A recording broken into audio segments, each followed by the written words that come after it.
गुरुग्राम में आज वकीलों के ठिकानों पर जिला परिषद का बुलडोजर चला, जिसमें करीब 85 अवैध वकीलों के ठिकानों को जमींदोज किया गया। अवैध निर्माण को गिराते हुए ये बुलडोजर जिला परिषद के हैं, जो अवैध कब्जे पर कार्रवाई कर रहे हैं।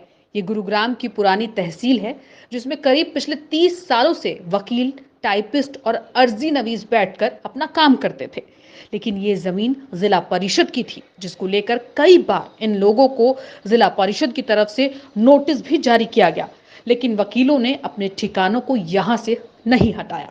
उसके बाद आखिरकार भारी पुलिस बल की तैनाती में जिला परिषद की टीम गुरुग्राम की पुरानी तहसील में पहुंची और बुलडोजर की कार्रवाई शुरू कर दी गई। इस दौरान करीब 85 से ज्यादा वकीलों के ठिकानों को जमींदोज किया गया। जिला परिषद की जमीन पर अब भव्य जिला परिषद का कार्यालय बनाया जाएगा। सुनिए जिला परिषद की सीईओ अनु ने आखिरकार इस कार्रवाई को लेकर क्या कुछ कहा।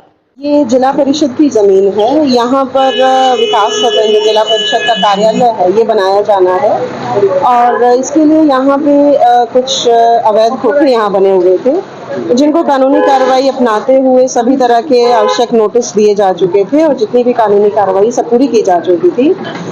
खाली करने के नोटिस के बावजूद ये भी खाली नहीं हुए थे, तो आज हमें ये कार्रवाई करनी पड़ी और 85 खोखे सारे यहाँ से हटा दिए गए। आज सुबह मॉर्निंग में ये ड्राइव स्टार्ट हुई थी और हमारे पुलिस का पूरा सहयोग हमें मिला है। तकरीबन 150 पुलिसकर्मी हमारे साथ थे और जिसकी मदद से ये कार्रवाई की गई है। देखिए, सभी जगह नियमानुसार कार्रवाई की जाएगी। यहाँ पे जिला स्तर का जो पंचायत और रूरल डेवलपमेंट विभाग का कार्यालय यहाँ पे बनाया जाएगा, जिसमें सभी स्तर के अधिकारी होंगे। हमारे जो नवनिर्वाचित सदस्य हैं, जो जिला परिषद के पार्षद हैं, उनसे लेके जो इलेक्टेड बॉडी और जो कर्मचारी हैं, जिला स्तर के सभी अधिकारियों का, दोनों का एक ही स्थान पर ये कार्यालय होगा। वहीं वेंडर एसोसिएशन की माने तो पिछले 30 सालों से वे यहाँ बैठकर लोगों का काम करने के साथ साथ अपने घर का खर्चा भी चला रहे थे। लेकिन अब अचानक से इस तरह की कार्रवाई के बाद न केवल उनका ठिकाना छिन गया, बल्कि उनकी रोजी रोटी के साथ साथ अब लोगों के काम भी अधर में लटकने वाले हैं। पुराने पंचायत भवन की बात करें तो यहाँ stamp vendor, typist, advocate, notary और वशिका अर्जिनविस्ट से लेकर हर तरह के लोग बैठा करते थे। साथ ही साथ सैकड़ों की संख्या में लोग यहाँ अपने रोजमर्रा के काम करवाने के लिए आते थे।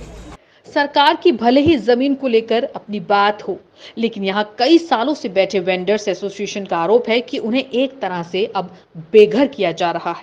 हरियाणा सरकार ने कम से कम 60 से 70 या 150 160 जो अजनबी टाइपराइटर, एडवोकेट जो काम करते थे, जनता के लिए काम करते थे, उनके घर को उजाड़ दिया। उनका कमाने खाने का रास्ता एक जरिया था, वो छीन लिया।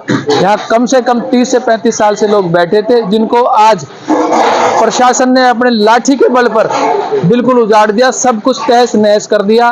ये बहुत गलत करा, ये बहुत ही शर्मनाक हादसा। मैं ये कह रहा हूँ कि हम कह रहे हैं कि ये सरकार की जमीन है। हमने कहा हमें टाइम दो, हम उठ जाएंगे। आप नहू में देखो, 1800 रोहिंग्या झुग्गी लगा कर बैठे थे, हाई कोर्ट से स्टे आ गई, वहां आज तक इन्होंने कुछ नहीं करा।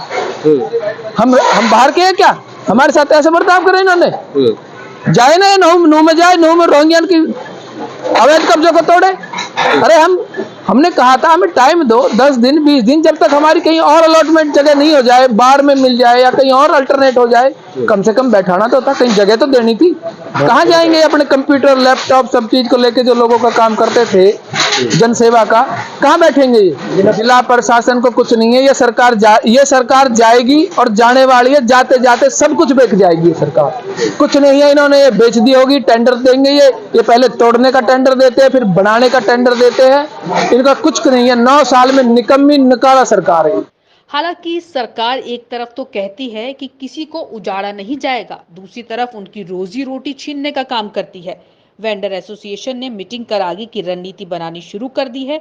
वेंडर क्या कदम उठाएंगे, ये तो हालांकि मीटिंग के बाद ही साफ हो पाएगा। फिलहाल तो प्रशासन की कार्रवाई से वेंडरों में खासा रोष देखने को मिल रहा है। Bureau report, state news.